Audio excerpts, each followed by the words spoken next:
She comes up, it's Baptism from How to Read Literature Like a Professor by Thomas Foster. Quick question, I'm walking down the road and suddenly I fall into a pond. What happens? You drown? Thanks for the vote of confidence. Or you don't. That pretty much covers it. Now what does it mean?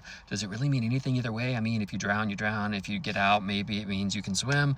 Fair enough. For characters in a novel, though, the case is different. What does it mean if he drowns or if he doesn't drown? Have you ever noticed how often literary characters get wet? Some drown, some merely get drenched, and some bob to the surface. What difference does it make?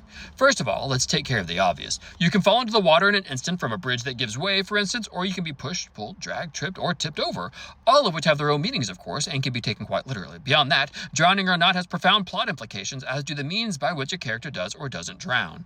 But back to our soggy character. Is he rescued? Does he swim out, grab a piece of driftwood, rise up and walk? Each of those would imply something different on the symbolic level. For instance, rescue might suggest passivity, good fortune, indebtedness. The piece of driftwood raises issues of luck and coincidence, serendipity rather than planning.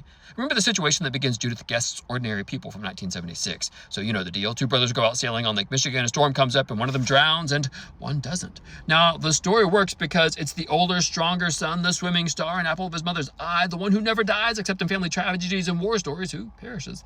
The younger one, Conrad, the one who would never survive, survives. And he's tortured by the success at living to the point where he tries to kill himself. Why? He can't be alive. It's impossible. His brother was stronger and didn't make it, so weakling Conrad has to be dead too, except he's not. And what he has to learn through his sessions with the psychiatrist is that he was stronger. He may not have been the athlete his brother was, but in the moment of crisis, he had the tenacity or luck to hang onto the boat and not be swept away, and now he'll just have to learn to live with it. This learning to live with business turns out to be hard, since everyone from the swimming coach to the kids at school to his mother seems to think that he's the wrong one still to be here. At this point, you're probably saying, yeah, he's alive, so... Exactly. He's not just alive, he's alive all over again. Not only should he have died out in that storm, we can say that in a sense he did die, that the Conrad we meet in the book is not the same Conrad we would have met before the storm, and I don't just mean in terms of Heraclitus that you can't step into the same river twice, although that's part of it. Heraclitus, who lived around 500 BC, composed a number of adages, what are called his apothegms of change, all of which tell us that everything is changing at every moment, that the movement of time causes ceaseless change in the cosmos. The most famous of those sayings is that one cannot step into the same river twice. He uses a river to suggest that constantly shifting nature of time. All the little bits and pieces that were floating by a moment ago are somewhere else now and floating at different rates from each other. But that's not only what I have in mind here about Conrad. True, when he tries to be rescued from the lake and when he steps back to the stream of his life, everything has shifted and changed, but there's a more violent change in the universe where he's concerned, which is what? He's reborn. See this in symbolic terms. A young man sails away from his known world, dies out of one existence, and comes back a new person, hence is reborn. Symbolically, that's the same pattern we see in baptism, death and rebirth through the medium of water. He's thrown into the water where his old identity dies with his older brother. The self who bobs to the surface and clings to the sailboat is a new being. He goes out an insecure, awkward younger brother and comes back to life as an only child, facing a world that knows him only as the kid brother, as his old self. The swimming coach can't stop reminding him how much better his brother was. His mother can't relate to him without the filter of his brother. Only the shrink and his father can really deal with him as himself. The shrink because he never knew the brother, and his father because he just can. Moreover, it's not just everyone else who has the problem. Conrad himself can't really understand his new position in the world since he's lost some sense of elements of placing himself in it. And here's the thing he discovers. Being born is painful, and that goes whether you're born or reborn. So there are literary drownings like Henry Jr.'s and near-drowning baptisms like Conrad's, but a character's baptism can also be harrowing. In The Wonderful Song of Solomon by Toni Morrison, she has milkman dead get wet 3 times. First, he steps into a small stream while searching for gold in a cave. Then he's given a bath by Sweet, the woman he meets on his trip into his past. And then he swims with Sweet in the river, so he gets wet 3 times. There's a religious or ritual association here. It resembles baptism, which in some sects, where the believer is immersed thrice in the name of the Father, the Son, and the Holy Ghost. Of course, it is worth noting that milkman is not inevitably more religious, or at least not in any conventional sense, but he's clearly changed. Nicer, more considerate, less of a sexist pig, more responsible, more grown up, high time too, since he's 32. So what happens to make him a changed man? Yes, he gets wet. Now, his getting wet is different from Hagar's disastrous trip in the rain in that he enters bodies of water. Rain can be restorative and cleansing, so there's a certain overlap, but it generally lacks the specific baptismal association of submersion.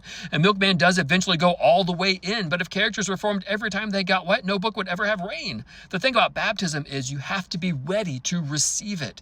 And what preps Milkman for this change is a steady process of divestiture. Literally, he leaves parts of his outer shell as he goes out on his quest. His Chevrolet breaks down, his shoes give out, his suit is ruined, and his watch is stolen. All the things that make him as a fine city fellow and his father's son are gone.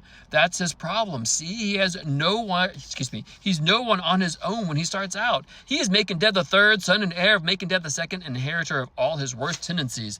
In order to become a new person, he has to lose all those outer remnants of raiment, all the things that he has acquired from being the son of his father. Then he's ready to become a new person, to undergo his baptismal immersion. The first time he goes into water, he steps into a little stream he's trying to cross, but since he's just starting out, the experience only begins to cleanse him. He's still after gold, and characters who seek gold aren't ready for change. Later, after much has happened to change him gradually, he is bathed by sweet in a cleansing that is both literal and ritual. Of equal importance, he returns the favor and bathes her. Their intent clearly is not religious. If it were, religion would be far more popular than it is. But what the characters intend as erotic ritual can have spiritual implications in the novel. When Milkman swims in the river for his third immersion, though, he knows it's significant for him. He hoops, he hollers, he laughs at danger. He's a brand new person, and he feels it, which is what dying and rebirth is all about. In her novel, Beloved, Morrison makes even greater use of the symbolic implications of baptism and drowning. Later in the novel, when Beloved makes her appearance, she emerges from water. On this more in a bit, when Seath gives birth to Denver, she does so in a canoe, for heaven's sake, and on the Ohio River, no less. Now, that particular body of water is significant in the novel, separating as it does slaveholding Kentucky from abolitionist Ohio. Ohio may not be much more hospitable to black folks in other ways, but at least they aren't slaves there. So to enter the river on the side of the South and climb out on the North, or even to cross it, is to emerge from a kind of death into a new life. So when writers baptize a character, they mean death, rebirth, new identity? Generally, yes. But we need to be a little careful here. Baptisms can mean a host of things, of which rebirth is only one. Literal rebirth, surviving a deadly situation, is certainly a part of it, just as symbolic rebirth is the point of the sacrament of baptism, in which taking the new believer completely underwater causes him to die out of his old self and to be reborn into the identity as a follower of Christ. It has always seemed to me that the whole business probably ties in with some cultural memory of Noah's flood, of the whole world drowning, and then the small remnant being set down on dry land to restore life to earth, cleansed of the sin and pollution that has marked human life since right before the flood.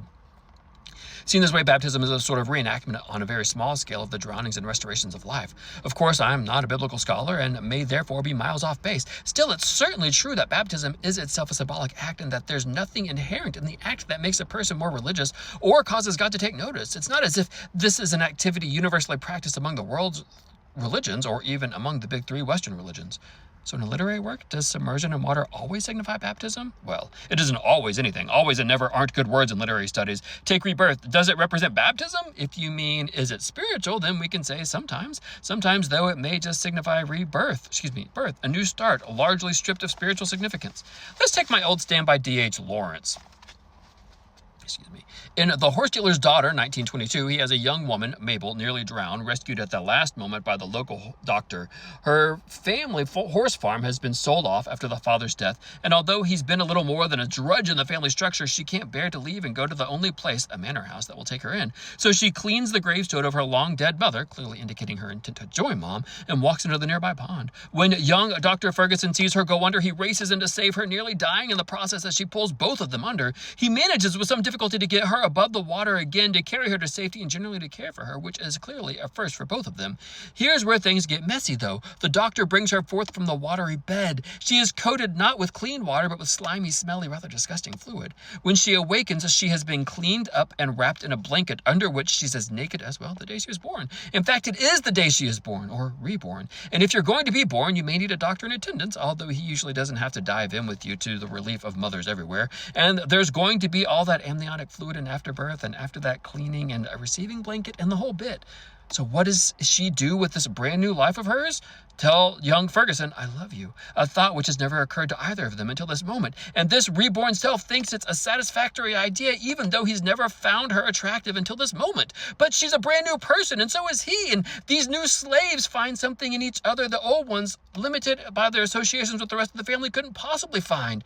Is it spiritual? That probability depends on what you think about possessing a brand new self. It's not overtly religious. On the other hand, almost nothing happens in Lawrence that doesn't seem to be deeply spiritual, even if it's fairly in mystifying ways. So when a character drowns, what does that mean? The rebirth/baptisms have a lot of common threads, but every drowning is serving its own purpose. Character revelation, thematic development of violence or failure of guilt, plot compliance, or denouement.